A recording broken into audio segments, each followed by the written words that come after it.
Menos de 24 horas depois da decisão do Fed de manter a taxa de juros inalterada entre 5,25 e 5,50, que num primeiro momento fez o mercado festejar o tão esperado pivô do Fed, que é esse corte na taxa de juros que está precificada para o mês seguinte, setembro. Ativos de risco corrigem forte hoje, Estados Unidos, Europa, Brasil, e ativos defensivos sobem, num movimento que nós conhecemos, é chamado, é apelidado pelo mercado como risk off. Vende-se ativos de risco, compra-se ativos defensivos. Aparentemente, existem três ativos suprindo essa demanda defensiva do mercado. O dólar está subindo, principalmente contra emergentes.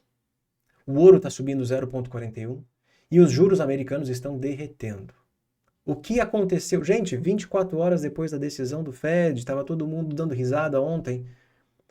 É preciso analisar indicadores macroeconômicos e a narrativa do mercado, porque aparentemente ela está mudando.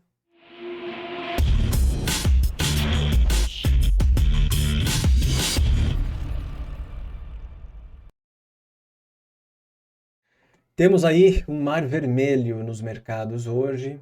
Bitcoin caindo 6%, S&P caindo 1,60%, Russell, as small caps norte-americanas, caindo 3,7%. Realmente é de tirar o chapéu. Ontem a Nvidia subiu 12%, hoje está caindo a metade, 6%. Apple caindo 2%, Amazon 1,5%. Reparem que dentro do S&P o número de empresas caindo é maior do que subindo, tudo bem. Mas olhando para mercados como um todo, reparem que negativo na Europa, embora a Europa já tenha fechado, 2,30 de queda Eurostoxx, 2,30 DAX, índices americanos, S&P 1,60, também não é tanta coisa assim. Russell caindo 13,70. Ué, mas o Russell não é um ativo tão sensível e que sobe quando os juros americanos caem? O problema é, os juros estão caindo por quê? Uma queda do juro de 2 anos de 3,5%, ou do juro de 10 anos, que inclusive abaixo de 4% no ano, é explicada por dados econômicos mais fracos, que foram divulgados na manhã dessa quinta-feira.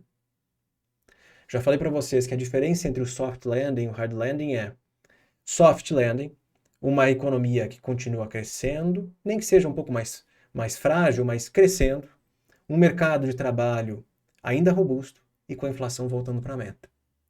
A diferença entre o hard landing é a economia perde fôlego, talvez contraia, o mercado de trabalho ele colapsa, o desemprego aumenta, os pedidos iniciais aumentam, o payroll fica negativo, mas a inflação, claro, volta para 2, mas a economia ela sucumbiu. Reparem que em termos de setores aqui do S&P, o tamanho de empresa, está tudo caindo, menos as large caps de valor, elas caem um pouco menos, mas como um todo o mercado hoje não está de bom humor. Reparem aqui nos indicadores que foram divulgados pela manhã. Eu vou citar três para vocês que chamaram a atenção do mercado, porque os T's se referem ao mercado de trabalho americano. E quem sabe, quem já estudou comigo, sabe que o mercado de trabalho tende a ser o último tipo de indicador que desaba antes de uma recessão. Então, o que está acontecendo hoje, diferente de outros dias onde os juros americanos caíram e o mercado subiu, é que a narrativa aparentemente mudou. Esses dados vieram mais fracos. Até poucos dias atrás, dados fracos eram considerados bons pelo mercado. O ruim é bom. Hoje não. Hoje o ruim está muito ruim. Ruim mesmo, tá? Já vou mostrar aqui algumas imagens para vocês. Pedidos iniciais por seguro-desemprego, 249 mil. É o maior do ano e o maior desde agosto do ano passado. Custo unitário da mão de obra, esse dado aqui não é ruim, tá? Ele é apenas mais fraco. Caiu de 1,8, ou melhor, caiu aqui de 4% para 0,9, expectativa era 1,8, mostra que os salários, eles cresceram num ritmo menor no segundo trimestre.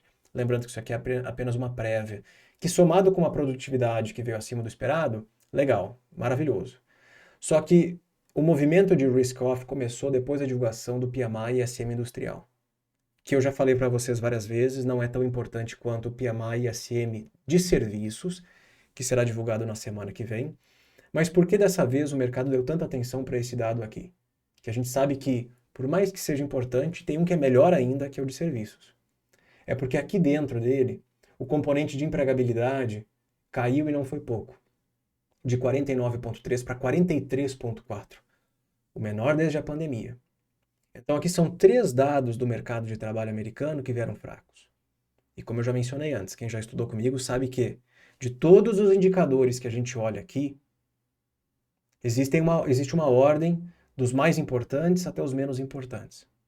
E se tem indicadores que são relevantes para quem acompanha ciclos, são esses aqui do mercado de trabalho. Eles tendem a ser os últimos dominós que caem quando a economia está prestes a ou desacelerar muito ou entrar em recessão. Então a narrativa do mercado mudou. Não é eu que estou dizendo, o mercado que está me avisando. Afinal de contas, olha o movimento de queda do Russell. O Russell hoje está caindo 3,66. Ué, sai, mas o Fed não vai cortar a taxa de juros? Ontem mesmo ele renovou a máxima de 52 semanas. Que hoje esses dados surpreenderem bastante. E outra coisa, meu jovem amigo, amanhã tem payroll. Amanhã tem payroll. Aqui 3 dados, hoje 3 dados do mercado de trabalho decepcionaram. Desses 3 aqui, eu daria maior importância para o componente de empregabilidade do PMI, depois os pedidos iniciais. Em terceiro lugar, o custo unitário da mão de obra. Amanhã tem payroll, que é mais relevante ainda. Payroll, taxa de desemprego, são dados que realmente podem fortalecer esse sentimento de risk-off, de pessimismo e que o Fed está behind the curve, ou seja, atrás da curva. Deveria ter cortado ontem e ainda não cortou. Eu até mencionei ontem nas redes sociais, fiquei pensando sobre esse assunto em casa aqui. Hoje é agosto já, né? Ontem era julho, hoje já é agosto. A decisão do Fed vai acontecer só na metade de setembro. O Powell, ele disse que a possibilidade de um corte estará na mesa se os dados continuarem colaborando. Principalmente um mercado de trabalho mais desaquecido e uma inflação mais próxima da meta. Aí sim eles vão considerar um corte de 25 basis points. Esse período de 45 dias vai parecer uma eternidade, porque eles estão na boca do gol, prestes a cortar. Todos os dados que vierem fracos serão considerados recessivos pelo mercado. Eu escrevi isso ontem à noite. 12 horas depois da publicação desse tweet, está aí, ó, o mercado preocupado. Ah, não, mas então agora realmente os dados estão muito fracos. O Fed precisa cortar. Aí a narrativa muda. Dados fracos não são mais considerados bons, são considerados ruins. Até porque agora é só daqui a 44 dias que eles se reunirão de novo para discutir esse assunto. Eu fiz um vídeo para os membros mais cedo falando sobre isso, falando sobre o que eu tenho de exposição nos Estados Unidos. Eu dei uma mudada grande na minha carteira nessas últimas horas, até porque esse movimento aqui está muito forte. Reparem aqui, ó, juro de 2 anos, caindo hoje de novo, 1,62. Ontem e hoje, se a gente somar esse movimento, não, vamos pegar na semana aqui, pode ser? Movimento na semana já de uma queda de 3,7%. Reparem que eu venho acompanhando esse movimento do juro de 2, que acaba ficando mais sensível à decisão de política monetária do Fed. Reparem que depois de muitos anos subindo, dá a impressão de que o juro americano está prestes a mudar de tendência, de uma tendência de alta para uma tendência de queda. E isso tem muito a ver com, claro, o Fed estar próximo de cortar a taxa de juros. Agora, em que ritmo ele cortará a taxa de juros? Historicamente falando, quando o Fed corta aos poucos, devagarinho, o mercado reage positivamente porque ele não está cortando de maneira emergencial. Ele está vendo que ele corta uma vez, a economia continua sólida, corta de novo, continua sólida. O problema é quando corta demais e muito rápido, porque daí realmente essa função de reação do Fed, ela foi provocada, ela foi influenciada por uma economia que perde fôlego muito rápido. Como que nós podemos identificar isso? Aqui, ó. Lembram desse gráfico aqui que mostra as expectativas do mercado para cortes na taxa de juros no ano? Ontem estava em 69 basis points. Aí quando o Powell sinalizou que poderia cortar em setembro, subiu para uns 74, 75. Hoje, com os dados mais fracos, subiu para 83. O que isso significa, Igor? Traduz para mim, pelo amor de Deus. O mercado já não está mais precificando 3 cortes na taxa de juros esse ano. Ele está precificando 4 de 25 bases. Mas esse ano não tem mais 4 reuniões, só apenas 3. Então, em alguma reunião, o mercado está precificando 50 basis points de corte. Ou seja, o Fed precisa atuar ou com mais rapidez ou com maior intensidade. Porque esse ano só tem mais 3 reuniões: setembro, novembro, dezembro. Se ele cortasse 25 em cada uma, daria 75 bases. Mas o mercado já está lá na frente, dizendo que não vai ser 73, vai ser 83. Ou melhor, não vai ser 75, 83. Entre 3 e 4 cortes. Mas não tem 4 cortes no ano, não tem 4 reuniões. Então, em alguma delas, o mercado está dizendo que vai ter 50 bases. Ou uma de 50 e uma de 25, até daqui a pouco, se bater 100 bases, que está aqui, ó, 1 ponto percentual, duas de 50. Alguma coisa assim, não sei. Teria que olhar lá nos contratos da CME, mas alguma coisa assim. Eu comentei com os membros, tá? Eu, se eu fosse vocês, ficaria de olho nisso aqui. Os spreads de crédito, acho muito importante, porque é um mercado que, não vou dizer que começou a estressar, mas começou a se movimentar. Então não é só a renda variável hoje que está caindo, as bolsas caindo, existe aí um movimento acontecendo também nos títulos privados. Esse aqui é o Russell, que vai se distanciando das máximas dos últimos dias, colocar o S&P 500, que olha, o problema de falar de mercado durante o pregão, agora são 2:30 da tarde, é que tudo pode acontecer, né? Daqui a meia hora o mercado puxa tudo e sobe. É o risco que eu corro ao fazer esse vídeo ao meio do pregão. Mas reparem que a S&P 500 está para perder toda a alta de ontem, que não foi uma alta pequena. Foi forte, puxada por muitas Big Techs. Então, outra coisa para vocês acompanharem hoje, fechamento do S&P 500. Porque o S&P está prestes a devolver todo o ganho de ontem. Com esse estresse aqui no mercado, estamos vendo o DXY subir, que é o dólar, né, o dólar no mundo, mas reparem que esse movimento ele é ainda mais exagerado em países emergentes. Aqui no panorama do Jonas Esteves, que eu consigo ter uma visão ampla do mercado, repare que o dólar está subindo contra todos os emergentes, exceto aqui Turquia. México, 1,30. Colômbia, 0,95. Chile, 1%. E Brasil na frente de todo mundo. Real brasileiro caindo 1,40, ou dólar subindo 1,40. É a moeda emergente que mais se desvaloriza hoje, junto ali com o peso mexicano. Com isso, o real brasileiro e o dólar futuro renova a máxima do ano. Ele acabou de renovar a máxima do ano há poucos minutos atrás. É uma moeda que o nosso real está estressado hoje. Eu já vou mostrar aqui para vocês, só ajustando aqui. Ai, vamos lá, né? Tá feia a coisa. Aqui, ó, tá? O dólar, vou botar aqui no diário, pode ser? Pronto, renovou a máxima do ano, que era no dia 2/7. Acima aqui de... já ultrapassou os 5,75. 5,75. E eu tenho mais uma janelinha aqui para mostrar para vocês, que é a das moedas, tá? Então vem aqui o ranking das moedas. Bota aqui dólar. Semana. Peso mexicano na semana tá pior que o real. Tá se desvalorizando 1,42. Mas é claro que no ano, né, 2024, é a pior moeda entre emergentes, tá? E uma das piores moedas do mundo também. Só perde para umas moedas muito, mas muito ruins, tá?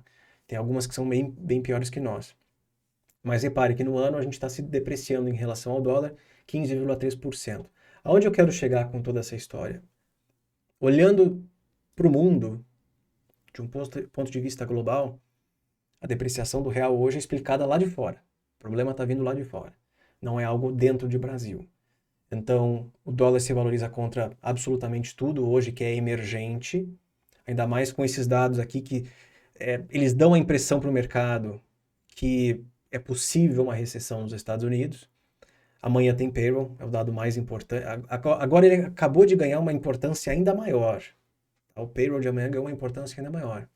Porque é um dos únicos dados que pode, eu não vou dizer salvar o mercado, porque não quer dizer que ele não tem salvação. Mas é um dos poucos dados que pode inverter esse mau humor. Por que isso? Porque também é um dado de mercado de trabalho. Esse dado veio ruim, esse dado veio... Cadê aqui? Aqui veio ruim, aqui veio mais fraco.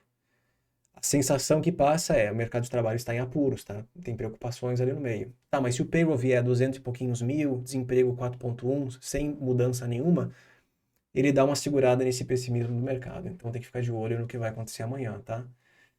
É isso que eu queria mencionar. Estava falando sobre dólar, né? Então o mau humor hoje ele vem de fora, mas reparem que o dólar contra o real ele tá pior que outras moedas. Tá pior que outras moedas. O mau humor aqui no Brasil talvez seja explicado, né, em relação a outras moedas, é explicado por questões domésticas. Tá? É explicado por questões domésticas. Então, dentro dos emergentes, a gente é o pior, porque nós estamos passando por um ano bem complicado, correto? Mas o movimento ele acontece em todos os emergentes. Então, deixa eu até mostrar aqui de novo para vocês. Ó, S&P 500 fechando abaixo da abertura de ontem, ou seja, devolvendo completamente os ganhos desse pregão que foi muito forte, me deixa um pouco mais preocupado com o mercado americano. E se o mercado americano, por acaso, ficar muito pessimista nos próximos dias, principalmente amanhã com o payroll, eu não vou falar sobre payroll hoje, porque nós vamos falar sobre isso amanhã. A live já está aqui disponível no YouTube, vocês podem definir o lembrete e acompanhar comigo amanhã. Eu quero fazer uma introdução bem interessante sobre o tema. Mas com os dados não vindo em linha com um soft landing, o pessimismo ele pode aumentar. As apostas de uma possível recessão podem aumentar. E aí o risk on desaparece, o risk off ele ganha propulsão. Tá? Aqui são as moedas emergentes, ó. Tem o peso mexicano, aqui a moeda da Colômbia, a moeda do Brasil. Reparem nesse movimento aqui de desvalorização das três moedas, tá? Que estão num movimento muito semelhante, tá? Ambas se desvalorizam juntas, elas se valorizam juntas, só para ter fazer uma comparação, né? Bom, já que o assunto é recessão, pelo menos é o gostinho que o mercado está deixando aí para gente, o petróleo está devolvendo a metade da alta de ontem. Lembrando que a alta do petróleo ontem foi causada por riscos geopolíticos, correto? Tem que ficar de olho nisso também. S&P 500, 1,70 de queda. A gente... Qual foi o dia esse aqui, né? Quarta-feira da semana passada. Maior queda do S&P, superior a 2%. Maior desde 2000 e... Acho que desde a pandemia, né? Foram 356 dias sem uma queda superior a 2% do S&P 500, correto? Se o mercado continuar piorando hoje, daqui a pouco passa dos 2% de novo. São dois pregões negativos, superiores a 2% de queda, e uma questão de uma semana, quase duas, de distância entre si. Eu vi umas estatísticas em relação a isso que mostram que é possível que nos próximos dias isso se repita novamente. É uma reversão aí do bom humor do mercado para um mau humor. Tá bem intrigante. E aqui até eu diria que Bovespa tá bem tranquilo até. Engraçado, né? Que tem dias que aqui estressa, cai um monte, lá fora tá subindo, e tem dias que lá fora tá caindo e aqui o mercado fica meio estável, né? Então o S&P tá caindo hoje. Eu tava olhando aqui para os contratos futuros, né? Renovando mínimas, ó. Pelo menos no Brasil, o futuro do S&P já está caindo 2%, ok? Olhando para índice futuro, tá caindo 0,10. E Bovespa tá caindo 0,02. Mas não precisa de muito mais para o mercado lá fora continuar caindo e o Brasil engatar uma queda junto também, tá? Então hoje é um dia que realmente o mau humor ele ganhou fôlego lá fora, de tirar o chapéu, a mudança de humor de ontem para hoje, ok? Qual a explicação para tudo isso? Dados macroeconômicos. Eu estava gravando 2 vídeos para os membros de manhã quando isso tudo aconteceu e deu para pegar isso em tempo real. Eu fiz algumas alterações na minha carteira lá fora. 50% da carteira americana está na conta corrente, tranquila, está em caixa, só olhando isso tudo que está acontecendo. Minhas opiniões, claro, tanto de posicionamento de carteira, quanto para as previsões que eu tento fazer de mercado, podem mudar amanhã. Payroll é um dado extremamente relevante. E dependendo do que acontecer com a taxa de desemprego, se amanhã ela subir de 4,1 para 4,2, nós temos aí o acionamento da regra da SAM, um vídeo que eu já trouxe aqui para vocês, recomendo vocês assistirem, que historicamente, né, foi muito ótimo para prever recessões ou para sinalizar o início de uma recessão. Então peço para vocês assistirem esse vídeo para, claro, sempre se informarem o máximo possível. Valeu, lembre-se, estou gravando esse vídeo à tarde. À noite é preciso acompanhar o fechamento do mercado. Mas o S&P 500 está perdendo a mínima de ontem, a mínima de ontem, né? A abertura de ontem, ó. Fiquem de olho, tá? É isso aí. Valeu, até mais.